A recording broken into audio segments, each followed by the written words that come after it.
ಮೈ ಕೊರೆಯುವ ಚಳಿ ಉತ್ತರ ಪ್ರದೇಶದಲ್ಲಿ ಅಯೋಧ್ಯೆಯಲ್ಲಿ ಆದರೂ ಕೂಡ ಅಲ್ಲಿ ರಾಮನದ್ದೇ ಜಪ. ಮೈ ಕೊರೆಯುವ ಚಳಿ ಇದ್ರೂ ಕೂಡ ಭಕ್ತರೆಲ್ಲರೂ ಕೂಡ ರಾಮನ ಜಪ ಮಾಡ್ತಾ ಇದ್ದಾರೆ. ಅಯೋಧ್ಯೆಯಲ್ಲಿ ರಾಮನ ದರ್ಶನಕ್ಕೆ ಜನಸಾಗರ ಹರಿದು ಬರ್ತಾ ಇದೆ. ನಿನ್ನೆಯಿಂದ ಸಾರ್ವಜನಿಕ ದರ್ಶನಕ್ಕೆ ಅವಕಾಶವನ್ನ ನೀಡಲಾಗಿತ್ತು.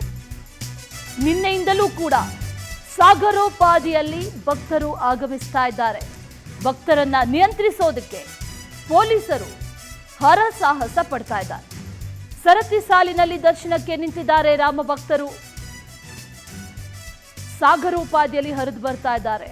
ಸಾವಿರಾರು ಲಕ್ಷಾಂತರ ಸಂಖ್ಯೆಯಲ್ಲಿ ರಾಮನನ್ನ ನೋಡಬೇಕು ಅನ್ನುವಂಥ ನಿಟ್ಟಿನಲ್ಲಿ ನಿನ್ನೆಯಿಂದಲೂ ಕೂಡ ನಿನ್ನೆಯೇ ಸಾರ್ವಜನಿಕರಿಗೆ ದರ್ಶನಕ್ಕೆ ಅನುವು ಮಾಡಿಕೊಡಲಾಗಿರೋದು. ನಿನ್ನೆಯಿಂದ ಇವತ್ತು ಮೈ ಕೊರೆಯುವ ಚಳಿ ಇದ್ರೂ ಕೂಡ ಆ ಚಳಿಯಲ್ಲೂ ಕೂಡ ರಾಮನ ಜಪ ಒಂದು ಕಡೆ, ಮತ್ತೊಂದು ಕಡೆಯಲ್ಲಿ ರಾಮಲಲ್ಲಾನನ್ನ ದರ್ಶನ ಮಾಡಬೇಕು ಅನ್ನುವಂಥ ನಿಟ್ಟಿನಲ್ಲಿ ಸಹಸ್ರಾರು ಸಂಖ್ಯೆಯಲ್ಲಿ ಭಕ್ತರು ಆಗಮಿಸ್ತಾ ಇರೋದನ್ನ ಗಮನಿಸ್ತಾ ಇದ್ದೀವಿ. ಆ ಭಕ್ತರನ್ನ ನಿಯಂತ್ರಿಸೋದಕ್ಕೆ ನಿನ್ನೆಯಿಂದಲೂ ಕೂಡ ಪೊಲೀಸರು ಪಡ್ತಾ ಇರುವಂಥ ಪಾಡು ಅದು ನಿಜಕ್ಕೂ ಕೂಡ ಸಾಕಷ್ಟು ಕಷ್ಟಪಡ್ತಾ ಇದ್ದಾರೆ. ಇನ್ನು ಇದೇ ವಿಚಾರಕ್ಕೆ ಸಂಬಂಧಪಟ್ಟಂತೆ ಮತ್ತಷ್ಟು ಡೀಟೇಲ್ಸ್ ಅನ್ನ ಅಯೋಧ್ಯೆಯಿಂದ ನೇರ ಸಂಪರ್ಕದಲ್ಲಿ ಸಂತೋಷ್ ಹೊಸಹಳ್ಳಿ ನೀಡ್ತಾ ಹೋಗ್ತಾರೆ.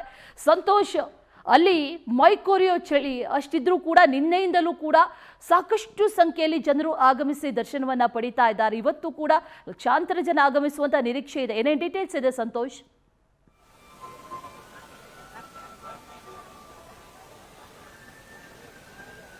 ಖಂಡಿತ ಅಶ್ವಿನಿ, ಮುಖ್ಯವಾಗಿ ಏನು ರಾಮ ಜನ್ಮಭೂಮಿಯ ಈ ಒಂದು ಸ್ಥಳವೇನಿದೆ, ಇದೀಗ ಅಯೋಧ್ಯೆ ರಾಮನಗರಿ ಹೀಗೆಲ್ಲ ನಾನಾ ರೀತಿಯಾಗಿ ವರ್ಣನೆಯನ್ನ ಮಾಡ್ತಾ ಇದ್ವಿ. ಆದ್ರೆ ಇವತ್ತು ಮಾತ್ರ ಮಂಜಿನ ನಗರಿಯಾಗಿ ರಾಮ ಜನ್ಮಭೂಮಿ ಪರಿವರ್ತನೆ ಆಗಿದೆ ಅಂತ ಹೇಳಿದ್ರೆ ತಪ್ಪಾಗ್ಲಿಕ್ಕಿಲ್ಲ. ಮುಖ್ಯವಾಗಿ ಇವತ್ತು ಬೆಳಿಗ್ಗಿಂದಲೂ ಕೂಡ, ಯಾಕಂತ ಹೇಳಿದ್ರೆ 7 ಗಂಟೆಗೆ ಸರಿಯಾಗಿ ರಾಮಲಲ್ಲನ ದರ್ಶನವಾಗುತ್ತೆ ಅನ್ನುವಂಥದ್ದು ಕೂಡ ಎಲ್ಲರಿಗೂ ಗೊತ್ತಿರೋ ವಿಚಾರ. ಹಾಗಾಗಿ ಸರತಿ ಸಾಲಿನಲ್ಲಿ ಅತಿ ಹೆಚ್ಚಾಗಿ ಗುಂಪು ಗುಂಪಾಗಿ ಜನ ಈ ಒಂದು ರಾಮಪಥದಲ್ಲಿ ಸೇರಿದಂಥದ್ದನ್ನು ನೋಡಿದ್ರೆ ನಿಜಕ್ಕೂ ಕೂಡ ಈಗಾಗಲೇ ದರ್ಶನಕ್ಕೆ ಅನುವು ಮಾಡಿಕೊಟ್ಟು ಕೇವಲ 24 ಗಂಟೆಗಳು ಮಾತ್ರ ಆಗಿರುವಂಥದ್ದು. ಇಷ್ಟು ದೊಡ್ಡ ಸಂಖ್ಯೆಯಲ್ಲಿ, ಇಷ್ಟು ದೊಡ್ಡ ಪ್ರಮಾಣದಲ್ಲಿ ಜನ ಆಗಮಿಸ್ತಾರೆ ಅನ್ನುವಂಥದ್ದನ್ನ ಯಾರು ಕೂಡ ನಿರೀಕ್ಷೆ ಮಾಡಿರಲಿಲ್ಲ. ಸಹಜವಾಗಿ ಇನ್ಫ್ಯಾಕ್ಟ್ ಹೇಳಬೇಕು ಅಂತ ಹೇಳಿದ್ರೆ ರಾಮ ಜನ್ಮಭೂಮಿಯ ಟ್ರಸ್ಟ್ ಕೂಡ ಇಷ್ಟರ ಮಟ್ಟಿಗೆ ಪರಿವರ್ತನೆ ಆಗುತ್ತೆ, ಜನರು ಆಗಮಿಸುವಂತಹ ವಿಚಾರದಲ್ಲೂ ಕೂಡ ಬದಲಾವಣೆಗಳಾಗುತ್ತೆ ಅನ್ನುವಂಥದ್ದನ್ನ ನಿರೀಕ್ಷೆನ ಸ್ವತಃ ಟ್ರಸ್ಟ್ ಮಾಡಿರ್ಲಿಕ್ಕಿಲ್ಲ. ಸಹಜವಾಗಿ ಈ ಹಿಂದೆ ದರ್ಶನಕ್ಕೆ ಬರ್ತಿದ್ದಂತಹ ಭಕ್ತಾದಿಗಳು ಜೊತೆಗೆ ರಾಮನ ಭಕ್ತರ ಸಂಖ್ಯೆ ಒಂದು ಸಾಲಿನಲ್ಲಿ ಮಾತ್ರ. ಆದ್ರೆ ಇಷ್ಟೊಂದು ಪೊಲೀಸ್ ಪ್ರೊಟೆಕ್ಷನ್ ಅಲ್ಲಿ ಅವರನ್ನ ಬಿಡಬೇಕಾಗುತ್ತೆ ಹೊರಗಡೆಗೆ, ಈ ರೀತಿಯಾದಂತಹ ವ್ಯವಸ್ಥೆ ಇರುತ್ತೆ ಅನ್ನೋದ್ರ ಬಗ್ಗೆ ಯಾರು ಕೂಡ ಅವರೇ ಅಂದುಕೊಂಡಿರಲಿಲ್ಲ. ಬಹುತೇಕ ಪೊಲೀಸರಿಗೂ ಕೂಡ ಇದೊಂದು ಚಾಲೆಂಜಿಂಗ್ ಆಗಿರುವಂತಹ ವಿಚಾರ. ಯಾಕೆಂತ ಹೇಳಿದ್ರೆ ತಾವು ಗಮನಿಸಬಹುದು, ಪ್ರತಿಯೊಬ್ಬ ಭಕ್ತಾದಿಗಳು ಹೋಗುವಂತ ಸಮಯದಲ್ಲಿ 2 ಇಕ್ಕೆಲಗಳಲ್ಲಿ ಕೂಡ ಅವರಿಗೆ ಪೊಲೀಸ್ ಪ್ರೊಟೆಕ್ಷನ್ ಅನ್ನ ಕೊಡಿರುವಂತದ್ದು. ಅಂದ್ರೆ ಯಾವುದೇ ರೀತಿಯ ತೊಂದರೆಗಳಾಗಬಾರ್ದು, ಅಡೆತಡೆಗಳಾಗಬಾರ್ದು ಅನ್ನುವಂತ ನಿಟ್ಟಿನಿಂದಾಗಿ ಅವರಿಗೆ ಒಂದು ಭದ್ರತೆ, ಅಂದ್ರೆ ಸಹಜವಾಗಿ ನೂಕುನುಗ್ಗಲ್ಗಳು ಹೆಚ್ಚಾಗಿತ್ತು. ನೆನ್ನೆಗೆ ಹೋಲಿಸಿಕೊಂಡ್ರೆ ಇವತ್ತಿಗೆ ನಿಜಕ್ಕೂ ಕೂಡ ಈ ರೀತಿಯಾದಂತಹ ಒಂದು ಭದ್ರತೆ ಸ್ವಲ್ಪ ಮಟ್ಟಿಗೆ ಬದಲಾವಣೆಯನ್ನ ಮಾಡೋದಕ್ಕೆ ಇಲ್ಲಿನ ಪೊಲೀಸರು ಹಾಗೂ ಕೇಂದ್ರ ಮೀಸಲು ಪಡೆ ಕ್ರಮಗಳನ್ನು ತೆಗೆದುಕೊಂಡಿದೆ. ಇವತ್ತು ಭಕ್ತಾದಿಗಳಿಗೆ ಕೆಲವೊಂದಿಷ್ಟು ನಿಯಮಗಳನ್ನು ಜಾರಿಗೊಳಿಸೋದಕ್ಕೆ ಮುಂದಾಗಿದೆ ರಾಮ ಮಂದಿರ ಟ್ರಸ್ಟ್. ನಿನ್ನೆವರೆಗೂ ಕೂಡ ಬಹುತೇಕ ಅವರು ಯಾವುದೇ ರೀತಿಯ ಎಲೆಕ್ಟ್ರಾನಿಕ್ ಡಿವೈಸ್ ಅಥವಾ ಬ್ಯಾಗ್ಗಳು ತಮ್ಮ ಜೊತೆ ತೆಗೆದುಕೊಂಡಂತ ವಸ್ತುಗಳನ್ನು ತೆಗೆದುಕೊಂಡು ಹೋಗೋದಕ್ಕೆ ಅವಕಾಶಗಳಿತ್ತು. ಆದ್ರೆ ಇವತ್ತು ಯಾವುದೇ ರೀತಿಯಾದಂತಹ ಮೊಬೈಲ್ ಅಥವಾ ಬೇರೆ ಎಲೆಕ್ಟ್ರಾನಿಕ್ ಡಿವೈಸ್, ಪೆನ್ನು, ಬ್ಯಾಗ್ಗಳು ಯಾವುದು ಕೂಡ ಒಳಗಡೆ ಆವರಣದ ಒಳಗಡೆ ತೆಗೆದುಕೊಂಡು ಹೋಗೋದಕ್ಕೆ ಅವರಿಗೆ ಅವಕಾಶಗಳಿಲ್ಲ ಅನ್ನುವಂತಹ ಸೂಚನೆಯನ್ನ ಪದೇ ಪದೇ ಇಲ್ಲಿ ಅನೌನ್ಸ್ಮೆಂಟ್ ಕೂಡ ಮಾಡಲಾಗ್ತಾ ಇರುವಂತದ್ದು. ಯಾಕೆಂತ ಹೇಳಿದ್ರೆ ನಿನ್ನೆ ಆದಂತಹ ಕೆಲವೊಂದಿಷ್ಟು ಘಟನೆಗಳೇನಿದೆ, ಪೊಲೀಸರು ಭಕ್ತಾದಿಗಳನ್ನ ಕಂಟ್ರೋಲ್ ಮಾಡೋದಕ್ಕೆ ಹರಸಾಹಸ ಪಡ್ತಾ ಇದ್ರು. ನೂಕು ನುಗ್ಗಲು ಒಂದು ಕಡೆ ಆದ್ರೆ ಕೆಲವು ಬಾರಿ ಲಾಠಿ ಚಾರ್ಜ್ ಆದಂತಹ ಸನ್ನಿವೇಶ ಕೂಡ ಇದನ್ನ ಇಲ್ಲಿ ಗಮನಿಸಬೇಕಾಗುತ್ತೆ. ಹಾಗಾಗಿ ಈ ರೀತಿಯಾದಂತಹ ಬಿಗಿ ಬಂದೋಬಸ್ತ್ ಕ್ರಮಗಳನ್ನ ತೆಗೆದುಕೊಳ್ಳುವಂತಹ ಒಂದು ನಿಟ್ಟಿನಿಂದಾಗಿ ಇಲ್ಲಿನ ಟ್ರಸ್ಟ್ ಮುಂದಾಗಿರುವಂತದ್ದು. ಆದ್ರೆ ನಿನ್ನೆ ಸುಮಾರು 1.5 ಲಕ್ಷ ಜನ ರಾಮಲಲ್ಲನ ದರ್ಶನವನ್ನ ಪಡೆದಿದ್ರು ಅನ್ನುವಂಥದ್ದನ್ನು ಕೂಡ ಈಗಾಗಲೇ ಹೇಳಲಾಗ್ತಾ ಇದೆ. ಹಾಗಾಗಿ ಇವತ್ತು ಕೂಡ ಲಕ್ಷೋದೀಪ ಆದಿಯಲ್ಲಿ ರಾಮನ ಭಕ್ತರು ಬರ್ತಾರೆ. ಜೊತೆಗೆ ಇವತ್ತು ನಿನ್ನೆಗಿಂತ ಕಟ್ಟುನಿಟ್ಟಿನ ಕ್ರಮಗಳನ್ನು ತೆಗೆದುಕೊಳ್ಬೇಕಾಗುತ್ತೆ. ಬೆಳಿಗ್ಗೆ 7 ಗಂಟೆಯಿಂದ ಸಂಜೆ 7 ಗಂಟೆ ತನಕ ದರ್ಶನಕ್ಕೆ ಅವಕಾಶಗಳಿರುತ್ತೆ. ಸಹಜವಾಗಿ 12ರಿಂದ 1 ಗಂಟೆಯ ಆ ಒಂದು ಅವಧಿಯಲ್ಲಿ ಬ್ರೇಕ್ ಇರುತ್ತೆ, ವಿಶ್ರಾಂತಿಯ ಸಮಯ. ಹಾಗಾಗಿ ಆ ಸಮಯದಲ್ಲಿ ಹೆಚ್ಚಿನ ಜನಸಂದಣಿ ಬಂದಿಲ್ಲಿ ಫ್ಲೋಟಿಂಗ್ ಆಗ್ಬೋದು ಅನ್ನುವಂಥ ನಿಟ್ಟಿನಿಂದಾಗಿ ಈ ಕ್ರಮಗಳನ್ನು ತೆಗೆದುಕೊಳ್ಳಲಾಗಿದೆ. ತಾವಿಲ್ಲಿ ಗಮನಿಸಬಹುದು ಇಲ್ಲಿ ಯಾವ ರೀತಿಯಾದಂತಹ ಒಂದು ಕ್ರಮಗಳನ್ನು ತೆಗೆದುಕೊಳ್ಳಲಾಗಿದೆ ಅಂತ. ಈ ಒಂದು ಬ್ಯಾರಿಕೇಡ್ಗಳನ್ನು ಇವಾಗ ಎಲ್ಲಿ ಮಾಡಲಾಗಿದೆ, ಇದು ನಿನ್ನೆ ಇರಲಿಲ್ಲ, ಇವತ್ತು ಹೊಸದಾಗಿ ನಿರ್ಮಾಣವನ್ನ ಮಾಡಲಾಗಿರುವಂತದ್ದು.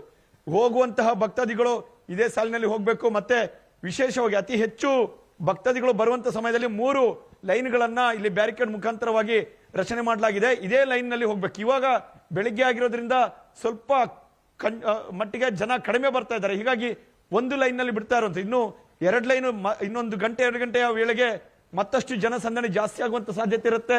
ಹೀಗಾಗಿ ಯಾವುದೇ ರೀತಿಯಾದಂತಹ ಅನಾನುಕೂಲಗಳು ಭಕ್ತಾದಿಗಳಿಗೆ ಆಗಬಾರ್ದು ಅನ್ನುವಂತ ನಿಟ್ಟಿನಿಂದಾಗಿ ಈ ರೀತಿಯ ಕ್ರಮಗಳನ್ನು ತೆಗೆದುಕೊಳ್ಳುವಂತಹ ಪ್ರಯತ್ನವನ್ನ, ಜೊತೆಗೆ ಅತಿ ಹೆಚ್ಚು ಬಿಗಿ ಬಂದೋಬಸ್ತು ತೆಗೆದುಕೊಳ್ಳುವಂತಹದ್ದಲ್ಲಿ ಟ್ರಸ್ಟ್ ಹಾಗೂ ಪೊಲೀಸರು ಮಾಡ್ತಿರುವಂತದನ್ನಲ್ಲಿ ಗಮನಿಸಬೇಕಾಗುತ್ತೆ. ಅಶ್ವಿನಿ, ಸಹಜವಾಗಿ ಇವತ್ತಿನ ದರ್ಶನವನ್ನ ಪಡೆಯುವಂಥದ್ದು 2ನೇ ದಿನ ದರ್ಶನವಾಗ್ತಾ ಇದೆ ಭಕ್ತಾದಿಗಳಿಗೆ.